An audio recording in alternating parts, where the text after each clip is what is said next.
all seen those comments on videos where people are saying things like, I don't buy ultralight gear, I just get stronger, or go lift weights and get stronger for backpacking. And they're right. Building strength will make you feel better and perform better while backpacking. But it's not the best way to become a better backpacker because there's more to it. I was a personal trainer for 7 years. I've been working out since I was like 13 years old, and I'm 29 now, and I have a bachelor's degree in kinesiology, which is the science of movement. So today I'm going to talk about what is the best way to feel better and perform better while backpacking, why this is the case, and I'll tell you what you can do. So right away, the best thing you can do is follow the principle of specificity. This means that your body will adapt to the specific movement that you're doing, aka if you want to be a better swimmer, you gotta go swimming. If you want to be a better runner, you gotta go running. If you want to be a better backpacker, you gotta go backpacking. The human body is amazing and it will adapt to whatever you make it do. So think about it this way. If you wanted to get better at backpacking but only ever did swim workouts, your body isn't going to get used to hiking with a big heavy backpack on.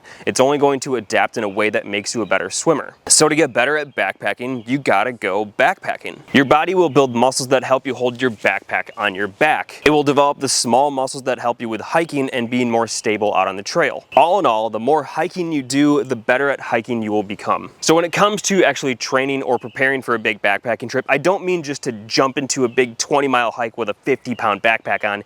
You gotta ease into it. You need to build up and condition your body over time, and you wanna start way before your trip. I'm not talking like 2 or 3 weeks, I'm talking like 6 months before a big backpacking trip. Someone who wants to run a marathon doesn't start training 3 weeks before their race, they start like 6 or 9 months before the race. It's the same thing for a big backpacking trip. So start off small, put a backpack on with a moderate amount of weight, nothing too heavy, and just go for a 1-mile walk. During the week, go on these 1 or 2 mile walks after you get done with work at the end of the day, and then on the weekends when you have more time, go on bigger, longer hikes. Over time, over the course of weeks, just build up more and more. Go 2 miles, 3, and then 4, and so on. Start going on longer hikes and choosing more challenging trails. And add more weight to your pack to where eventually you're actually wearing the backpack that you're going to use for your backpacking trip and all of your gear. If you're watching this and your trip is like 1 or 2 months away, that's fine. The best time to start exercising and conditioning your body is right now. You won't get the quote-unquote ideal training in, but it's better to start doing something now than to never do anything at all. And also, don't get me wrong, improving your body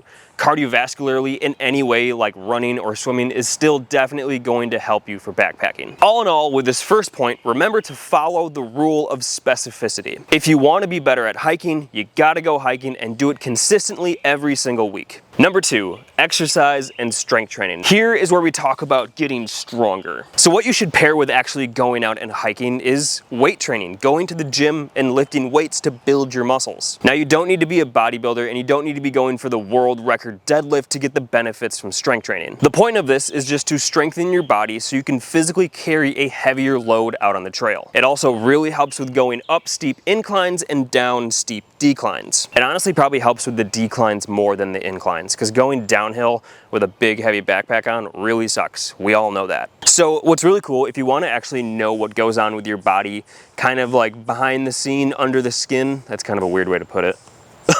Lifting weights actually makes small tears in your muscles. You're literally tearing your muscles. Consistently doing this makes your body think, hey, I don't really like getting torn up all the time. I should probably make more muscle fibers to prevent this. That's why your muscles get bigger, because your body doesn't want to get ripped apart all the time. They make them bigger and stronger to prevent them from getting torn.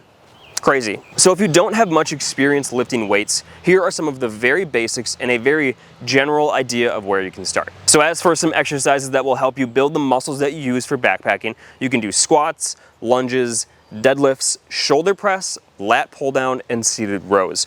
All of those exercises are going to build the main muscles that you use while you're backpacking for the lower body and upper body. And again, start off easy. You don't want to go super hard on your first day working out that you exhaust yourself so much and you're so sore that you hate the idea of stepping into the gym.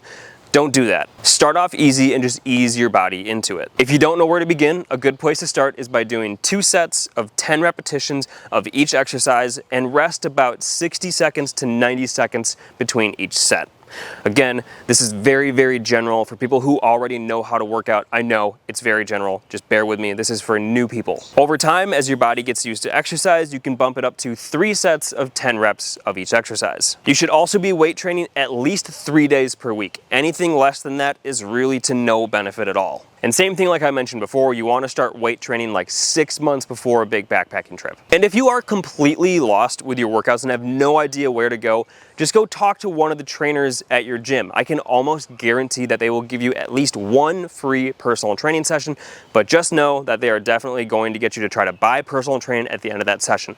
Like I said, I was a personal trainer, I know how all this goes. But maybe getting a personal trainer might be the thing for you. They will specifically make a program for you individually and for your individual goals. Also, I'm sorry, but I cannot give out an actual workout program for you guys to follow. Everybody is different, everyone starts at a different experience level, and everyone is at a different level of intensity when it comes to your workouts. It's just impossible for me to actually try to make a good workout program for you guys to follow, and even if I did, it would just feel wrong of me as an ex-personal trainer. If you guys are curious of what I do for my own workouts, give me a follow on Strava. I actually post every single one of my workouts on Strava with a list of all of the exercises I did in that workout. So to summarize this second point, in order to build strength to physically carry a heavier load while backpacking, you should be weight training at least 3 days per week, every single week leading up to your backpacking trip. The last piece of the puzzle that will make you a better backpacking is increasing your mobility and flexibility, literally stretching your muscles like you did way back in gym class in elementary school. The basic reason for this is because it just makes it easier to move. It will help you bend over to pick things up, to tie your shoes, to get up and down. It will reduce the risk of injury and in general just make you feel better while you're backpacking. So after you get done weight training or doing your hikes, just take 5 minutes to do some simple stretches. Things like a seated hamstring stretch, a quad stretch, butterfly stretch,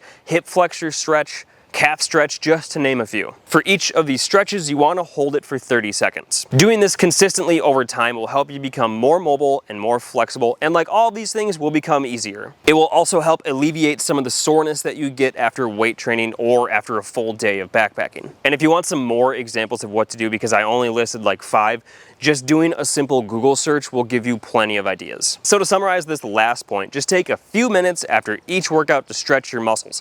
It will help you become more mobile, will prevent injury, and will help you feel better out on the trail. The last thing I want to say is that there is just no one solution that works for everybody. Additionally, we are all at different base levels of fitness when it comes to beginning training for a backpacking trip.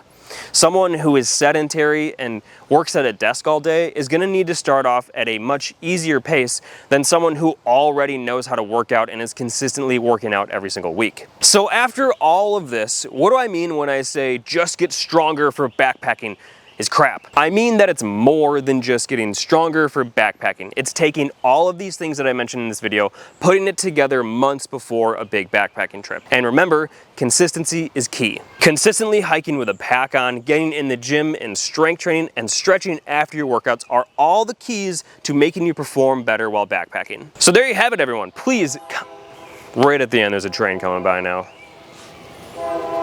Ugh. So there you have it, everyone. Please, if you have any questions about training, leave them in the comment section down below. Like I said, I was a personal trainer for like 7 years. I can probably help you. And thank you all for watching this video. I will see you in my next one. Nice. Got it. Whoop diddy boop. Not bad.